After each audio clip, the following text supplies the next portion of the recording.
Yo, what's going on? It's Ehen or Ehen, and I am at long last making videos again.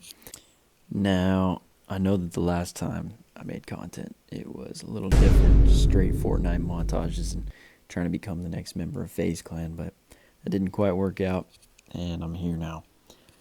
So I'm starting Resident Evil 9 in this video. I want to play through the entire game and just get better at making content, edit the videos, make them funny.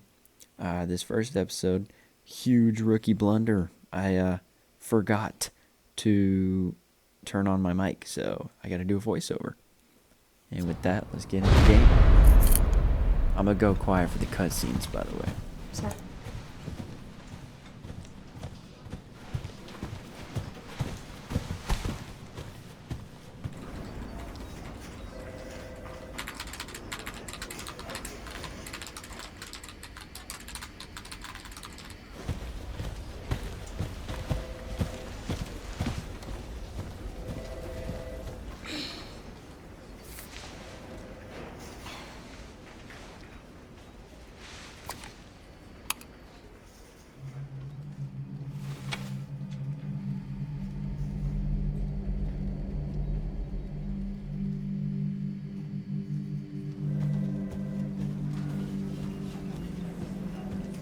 Grace!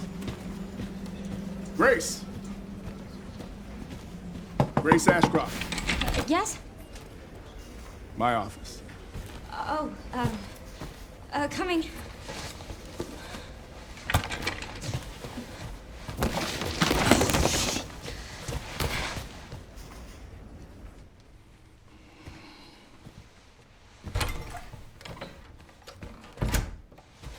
If this is about the report you asked for yesterday, it'll be ready in 3. No, 2 days, tops. Put a hold on that for now. We found another body. One that exhibits the same pathology as the others we've been investigating. Now, I need a good technical analyst on this. Okay.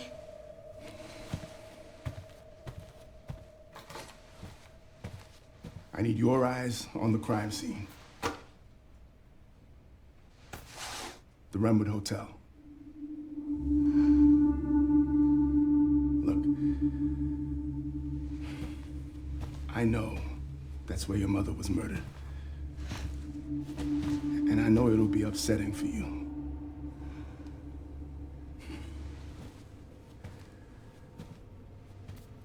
Alyssa died 8 years ago. Perhaps it's time for you to face the past. Confront that fear head on. Grace, I won't force you to go. But do you think you can do this for me?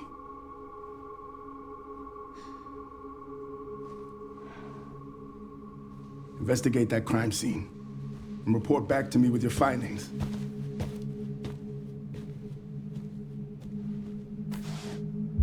That's all for now.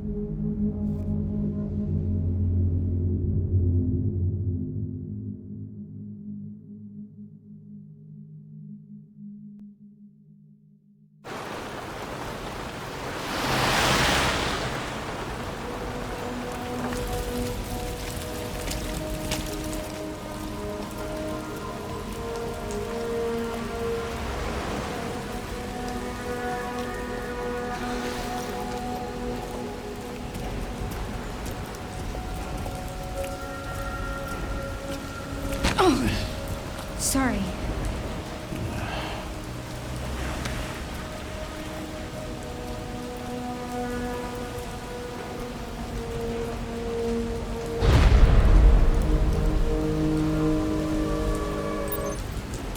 Alright, so then with that, we were thrown directly into the game, and the inner Resident Evil fan within me immediately pointed out that the dude in the black fedora strikingly resembles one of our friends from Resident Evil 2, Mr. X. And to this day, I still believe that he is the most terrifying stalker enemy in the Resident Evil games. But this game might interfere with that. So for the next couple minutes here, I'm just looking at the game and appreciating the visuals. And so in that time, let's discuss what we saw in the cutscene. So we learned that Grace has a big FBI project that she's got to handle, and it involves Should the be place where around her here. mom died. And her mom was featured in one of the other Resident Evil titles, so lots of lore going on here.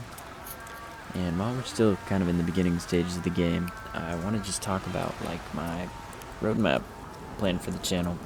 So for my first series, I want to play Resident Evil 9 and get a feel for what I want to do.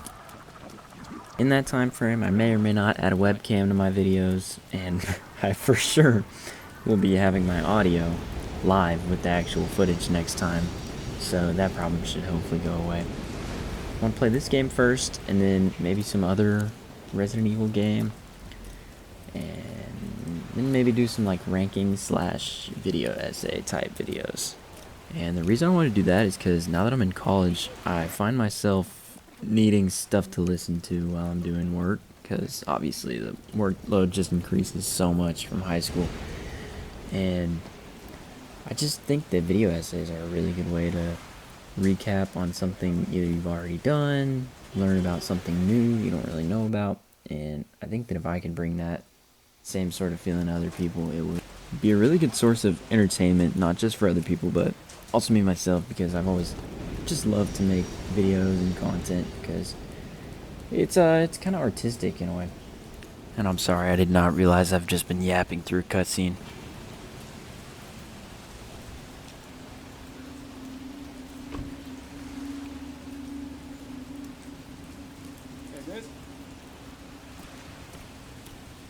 Hey, that's a restricted area. You can't go in there. Why? It's an active crime scene. Oh, right. Sorry. Just a sec.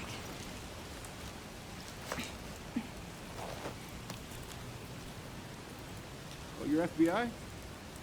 Yeah. Investigating all these strange deaths, huh? Mm-hmm. It's the 5th one now, right? I heard they all have the same weird bruises, so you think it's something infectious, or terrorism, or... Why else would the FBI be investigating, right? Hey, are you with me? Oh, there might be answers inside. Yeah, sure, right.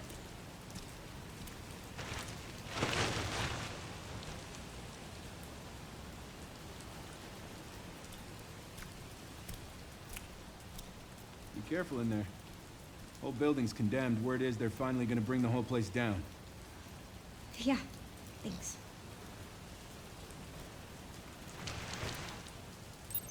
So right away, one thing that I really love about this game is that the transitions from cutscenes to the actual gameplay are so seamless, and it reminds me a lot of The Last of Us, which, if you don't know, that game is so entirely peak.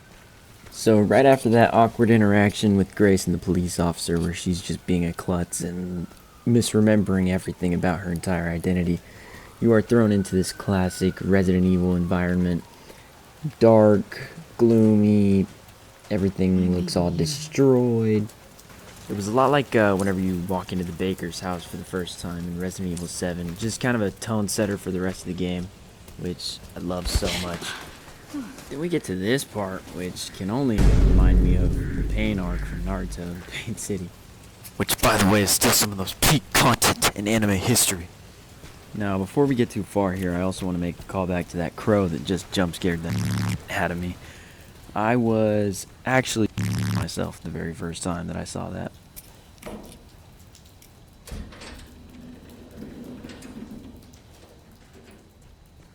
Now, it's here that we actually start getting into some of the madness of this game, and you can see me not wanting anything to do with that, but I'm also just kind of shocked with the new door physics, because Resident Evil 8 and 7 didn't really have the best, but this was way more like gravitational than you'd think. Now this one subtle little detail, being able to turn on and off the flashlight, instilled so much fear into my heart you don't even understand. For all these years, all these games, you have had no control over your flashlight, and now they are just giving it to you. I, for certain, thought that this would be such a heavily used mechanic, and it is. It definitely is in the game. But oh my gosh, the initial reaction to this was just absolutely crazy. Now, of course, I wish I do have the audio to that, but oh well, it's lost time now. Now, I do also kind of want to point out that this is being recorded about a month after the initial release of Resident Evil 9, which is kind of insane to think about because this game series is really just my favorite in history. Like, I don't think there's anything else that would even come close besides like some of the FromSoft games for me. And I know what you're thinking. Everyone's gonna say, "Oh, he's a soul slop lover. We can never take his opinion seriously." Grow up. The games are wonderful. You just aren't good enough to beat them. Anyways, now at this point, we are kind of just opening and fidangling around with random things inside of the kitchen, finding disgusting organs and the uncleanliness that those people find in those fixer-upper shows.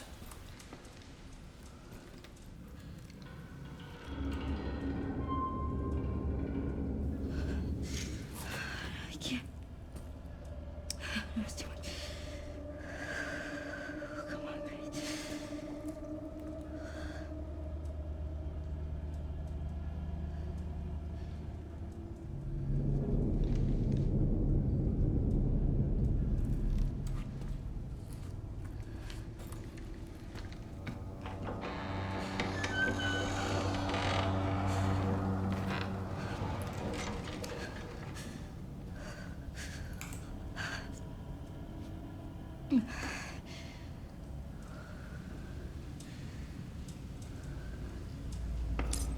So right there in that cutscene, Grace is going through some internal struggles, having to deal with the emotions that come behind entering the place where a very close one died, which already is super good for character development.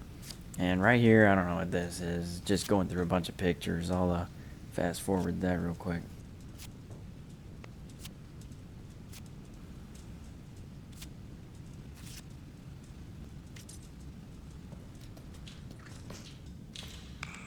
Now, if you want to pause at any moment for that, please feel free to, but it's really just nothing more than a case file. Nothing too interesting. But for those who either don't want to or are too lazy to, let me break it down for you. That case file was essentially just showing off some of the symptoms that come with the Elpis virus, which is the virus in this game, just like every other game. They have the T virus, Las Plagas, Ouroboros. Every Resident Evil game has their own virus. Elpis systems. Who's there?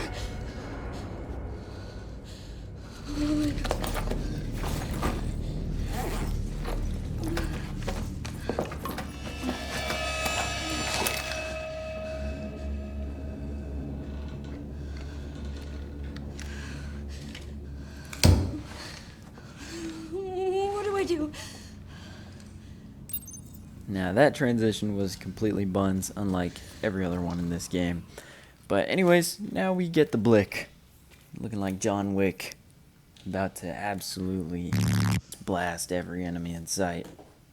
Followed by the bliss of the Blick, we are jump scared yet again to remind us that we are not indeed safe behind the power of a rifle/pistol, and that we will remain scared for the entirety of this game, no matter what we are armed with. Anyways, I kind of glossed over it, but before that cutscene, we were shown a picture of ourselves posted up on the wall, and yet again, that looked like me, but no, that's not the one.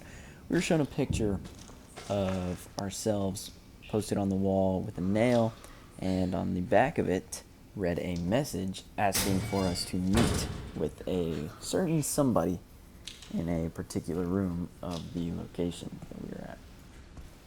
As we continue to explore this dirty, dirty college communal bathroom, we notice that some of the doors are locked and underneath appear to be body parts, which is a little unsettling. Now as we enter the stall marked with the blood of some sorry victim, we open up the toilet for whatever reason and find blood. Guts. Totally disgusting. Somebody needs to clean this. Where's the janitor? I wish I didn't inspect that. Now someone lets their Lowe's bucket loose, and we turn the corner, only to find absolutely nobody. Now, don't blame me, but I was trying to pixel peek the wall because I played this game fresh off of a few rounds of Siege. If my memory is serving me correctly. Anyways, now we go on to, finally, unlock the door after looking through various bathrooms and toilets.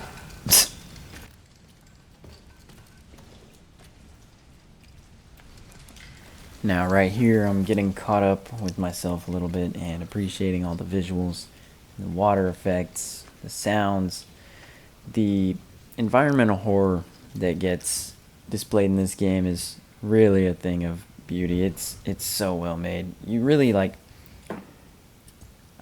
you feel like you're there. It's pretty scary. But anyways, after moving on through that hallway, we are then taken to what I can only assume is the main corridors of the hotel, and immediately I pick up a pamphlet. Didn't say much except just a little history on what the place is and what it's about. It's called the Wrenwood Hotel, which was stated previously in one of the cutscenes. Anyways, some footsteps can be heard in this part, and it's a little scary, but doesn't really lead to anything so far. But if you notice, we found some blood stains on the floor and no one nearby to point the murder to. So stay tuned to figure out where those come from, because oh boy, it is a horrifying part of this game. Now at long last we get a map and I can stop running into every random bathroom that I see with the hopes of finding something new to continue the game. It is then here that we go up the stairs to find yet another area that looks like it's been through some distress and makes you wonder if something is torn through here and disrupted the peace. I then went on to try and open every door that I could in the area, only to find that they were all locked, and I would have to find either a key or something to cut a pair of wires with to try and enter some of the rooms, which obviously they're around. You find the wire cutters, and oh my gosh, that actually just scared the crap out of me as I was recording. Anyways, after collecting myself, we open up the door. Now we're led to this dark, spooky hallway with partially open doors and a weird looking cutout of what appears to be Mercy from Overwatch. Or Marilyn Monroe. I don't know. One of the two. As soon as this radio came on, I knew that something was about to go down. I tried to find some movement tech to escape the room, close the door, make sure no one follows me, and enter darkness we go. Now, as we creep into this room slowly, we find a chair with a radio turned on, nice beer and a pack of Marlboro Reds waiting to be smoked. And we can only wonder, who was here recently? Well, we are about to find out. Who?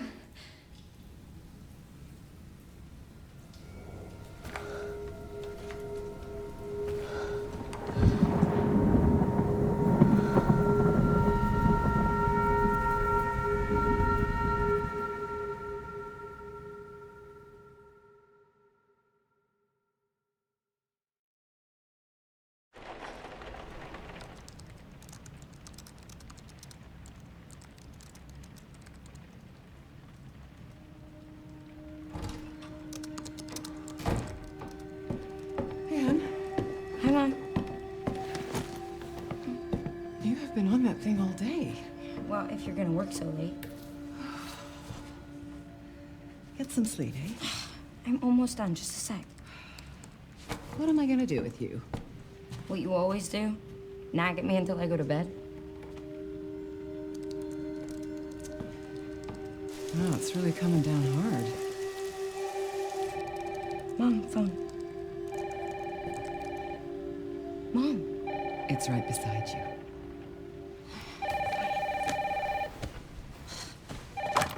Hello?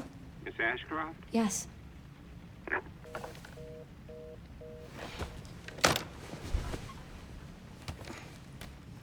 Who was it? Dunno. They asked for Miss Ashcroft and then they hung up on me. Rude. What the?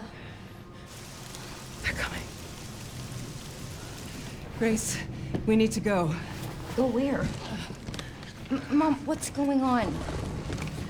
Hurry! Wait, who's coming? What's wrong? We need to keep our voices down. This is ridiculous. Come on.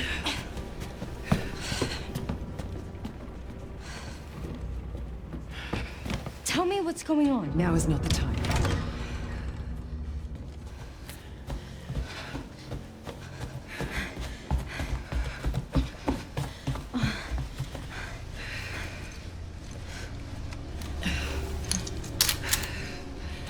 But before we can find out, we are yet again placed into another transition Mom, wait! into a Grace. chase down scene with our mother in I'm a coming! nostalgic flashback. Grace, hurry. Keep moving.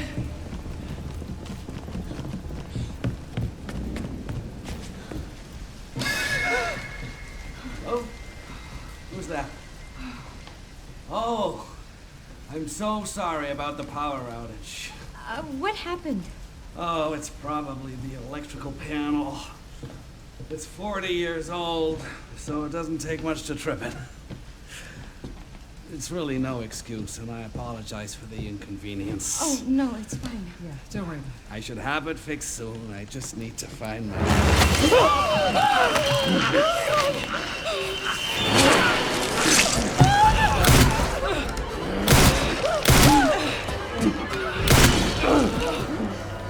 What the hell, No, no, no, Grace.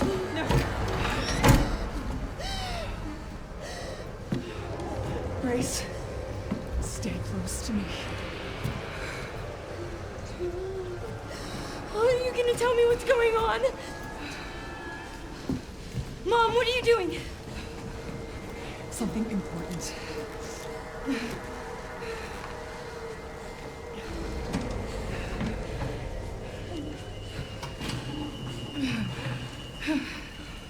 What did you hide behind that painting? I'll explain later. We need to find another way out. Now, I know I said I'd stay quiet for most of these cutscene parts, but I just could not for this one. That was probably one of the most brutal deaths in Resident Evil history. So I had to go check it out, see what was up in that crime scene, because holy, that was just gruesome. Straight up ugly to watch, especially for the first time. Come on. Come on in, Grace. I'm calling the police. No, don't go. Hello? Yes, I want to report a murder. No, murders. Grace. Yes. The Renwood Hotel. Yes. Hurry, please. The police are on their way. Oh, God. Mom, I feel like I'm gonna throw up. Grace. Grace, look at me. Grab my hands. Okay, look at me. Look at me. In and out. Breathe in and out. Oh, Grace. I promise you, I will explain this all to you one of these days.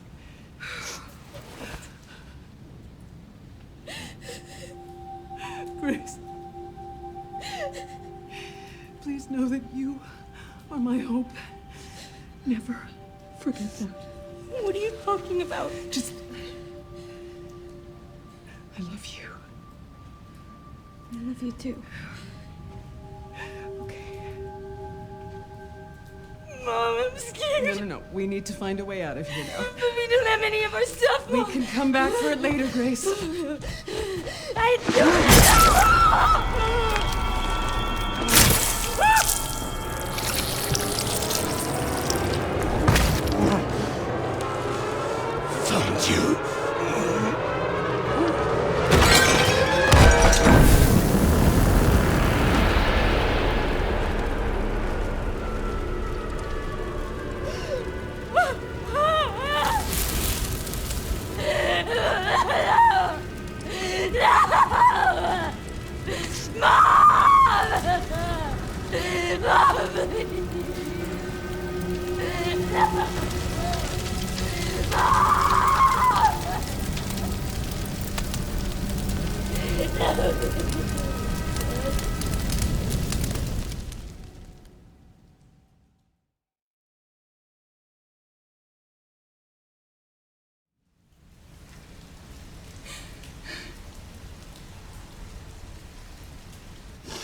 So sorry, Mom. This is not my fault.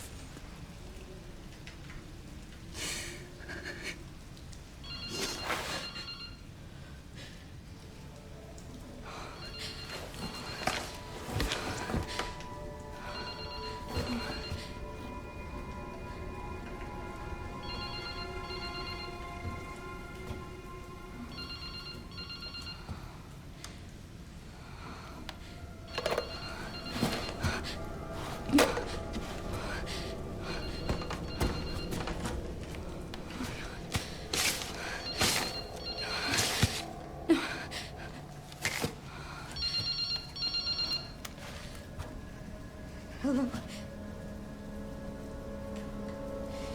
Who is this?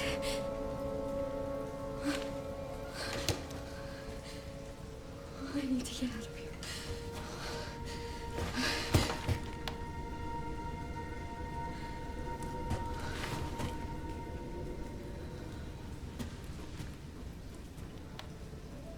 Something important.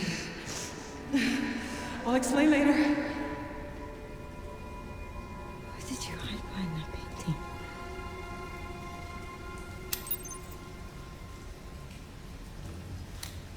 Now, I'm all sure we saw it coming, but holy, her mom's death was far more brutal than I ever thought it could be.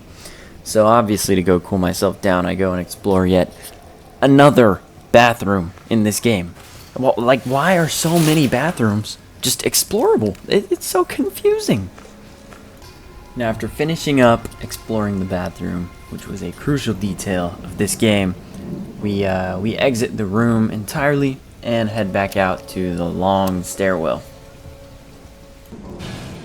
Now, after making our way down and hearing more and more noises, we can only begin to believe that danger is imminent. And keep in mind, we are still trying to reach the painting in which our mom told us to go and see. Now, after getting slightly confused with the layout, I make it to the painting. Now, this game mechanic right here of having to manually move and pull things around that are, like, movable is so horrifying for absolutely no reason. One thing that I've gotten as I've been playing more and more as Grace is that every action you do has consequences, and if you don't do it right, oh boy, you will feel it.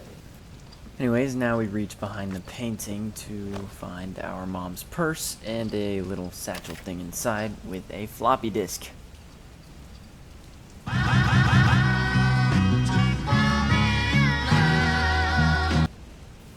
Now, after playing the sweet tunes of Yeezus, we are mentally prepared for what is to come.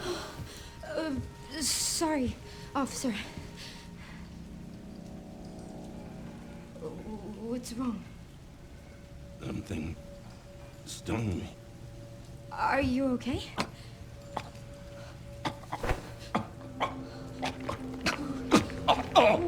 What do I do?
Now, upon exiting the exhilarating fight scene, we are now in a chase down scene. We have the emergency exit key, and it will be well used right here because we are running like the wind.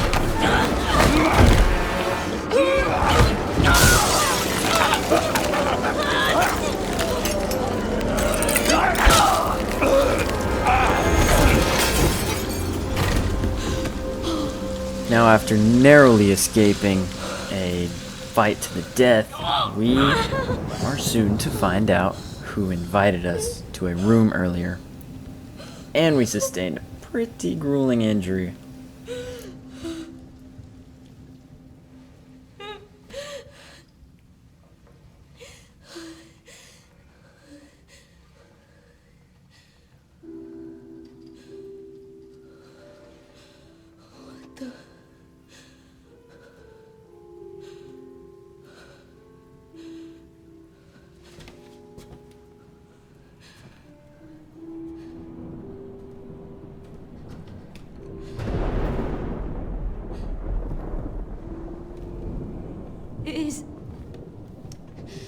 Is anyone there?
Hello?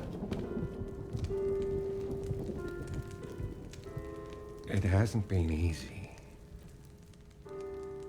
But after much effort, here we finally are. Who are you? I'm the one who planted that body. I'm the one that brought you here. I know now that you're the one that I've been searching for. The special one. The chosen one. Miss Ashcroft.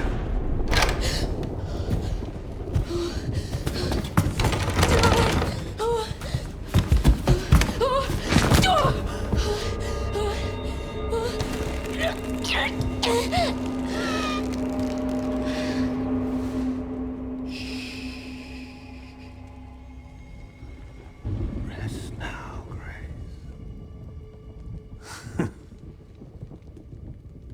We have so much to do.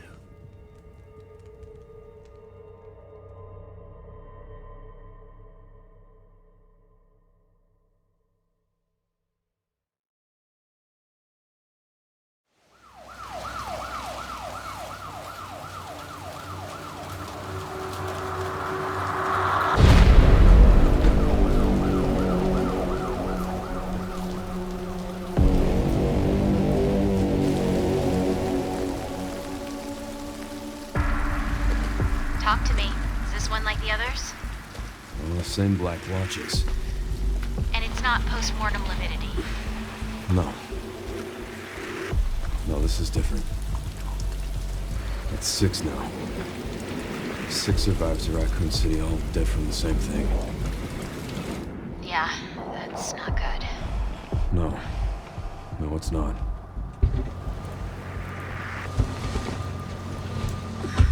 But I have something for you. The team has settled on a person of interest. Someone with ties to Umbrella. Victor Gideon. Who is he? A former T-virus researcher. Hey, I just got a report of a missing police officer. It might be unrelated, but he disappeared near where the 5th body was found. You there, Leon? Yeah. Baby! That's what I've been waiting for. That's what it's all about. You okay?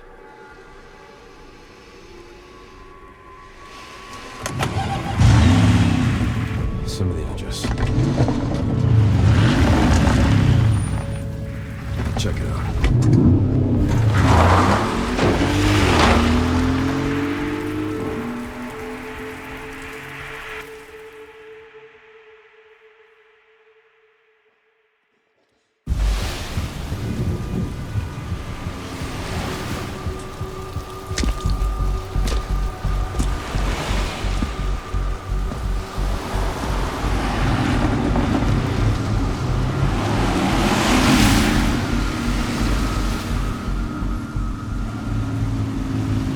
You almost there? Just about.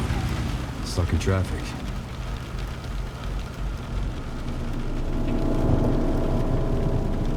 You've got to be shitting me.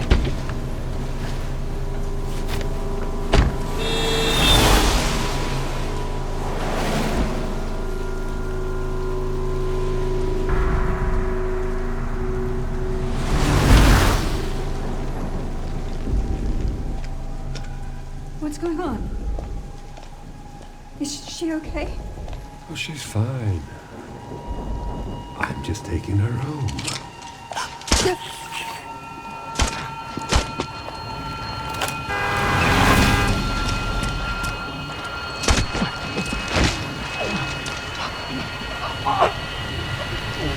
Leon Kennedy!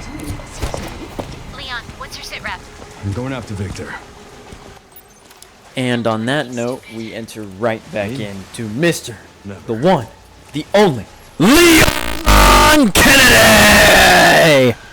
Oh, and would you just look at him, what a cutie he is. And to my girlfriend, Michelle, if you are watching this, don't get too jelly, because this man could sweep me, you, and everyone we know right off our feet. He walked down in Resident Evil 2 at Raccoon City. He walked down in Resident Evil 4 in Spain. And whatever happened in Resident Evil 6. And now this game. And here we are interrupting. Pretty gnarly scene. Anyway, sorry I got a little bit too excited over the King, Leon Kennedy himself. But yeah. So this is me getting used to the new shooting physics. It feels a lot like Resident Evil 6 to me, which isn't necessarily a good thing, because I didn't actually love the combat mechanics in that game. I thought that they were very slippery, and this feels a little bit like that, but slightly more refined. Yeah. He's the one One great thing, though, is the addition of melee attacks again. Melee attacks, especially in Resident Evil 5, are just beautiful. It adds so much more to the game. You don't have to always be managing the crap out of your inventory. And also, yeah, that was me trying to cold-blooded murder a civilian for whatever reason.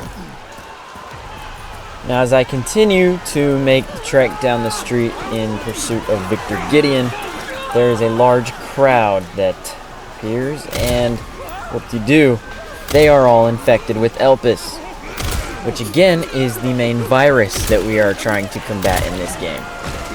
So all of the zombies which you see here, we can assume were just shot and infected with whatever gun Victor Gideon had crafted to administer this virus. And it is here that I also want to acknowledge that no aim assist is completely griefing me. I am just getting destroyed beyond destroyed in this game.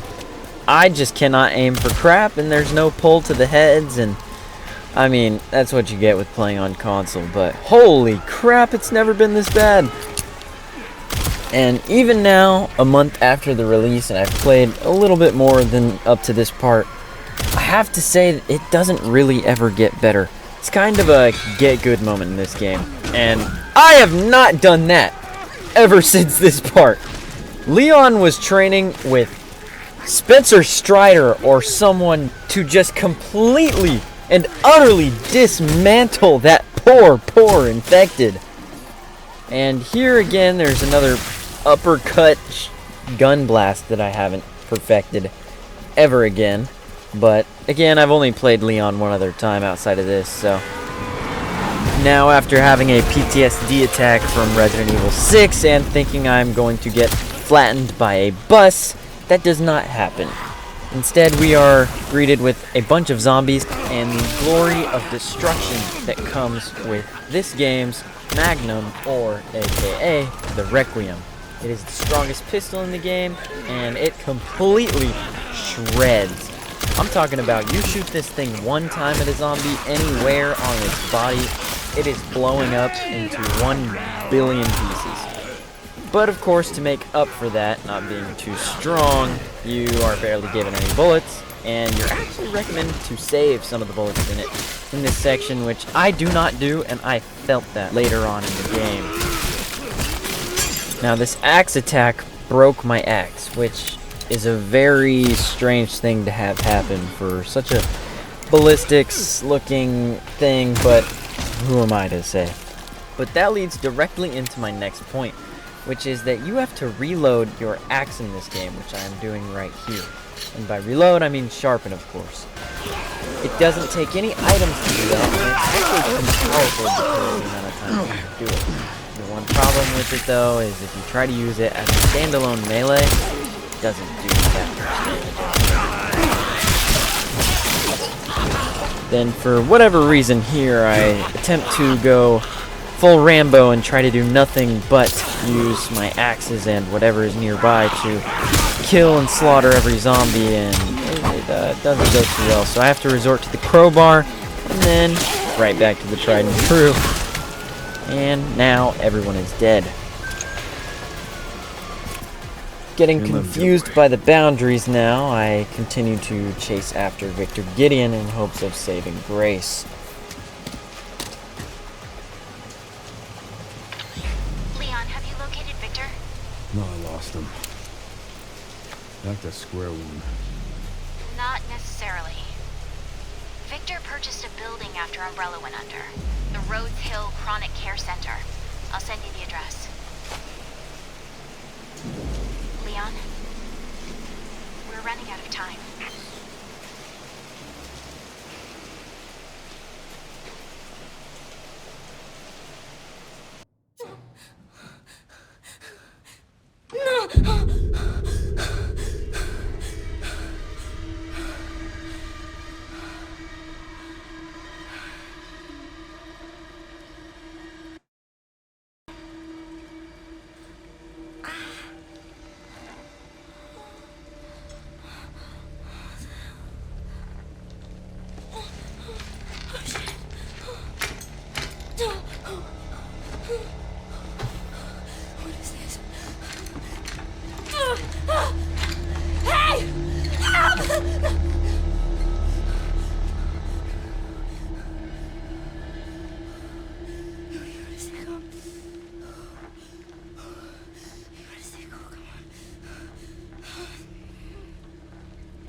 Now, after a pretty horrifying but also visually stunning sequence, we are in what appears to be a hospital, and it looks like this is where Victor Gideon has taken us.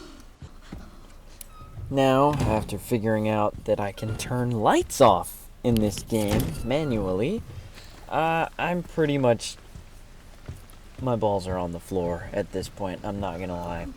So you are then walked into this horrible, dark, creepy corridor with a ominous red lighting to illuminate whatever you can see. Now, my instincts were telling me that there is something lurking in here, and at this moment, no, there wasn't. I was just completely overreacting, and I'm trying to look through the windows to see if there's anything waiting for me. But before I go too far off my rocker, I decide, hey, I should probably go down the dark red hallway. That's always a great idea, right? And after being denied an escape, I am faced with a light switch and nothingness. And let me tell you, the first time I saw that statue, it was moving like Nemesis, bro. I was horrified. I cannot be the only one that had that happen to me, right? So rightfully so, I don't want to go down there anymore because I'm a little scared right now. So I go into this dark, horrifying area and turn on the light. It is here where I then find a bottle. And if you know anything about finding bottles in video games, usually, sadly, depressingly, they are used to ward off stalking enemies. But besides that, we now enter a new room, and the lights don't work, they don't work again, and so I want nothing to do with that. Let's move on to the next. But of course, nothing ever comes easy in these games, and we are forced to get a key to enter a room.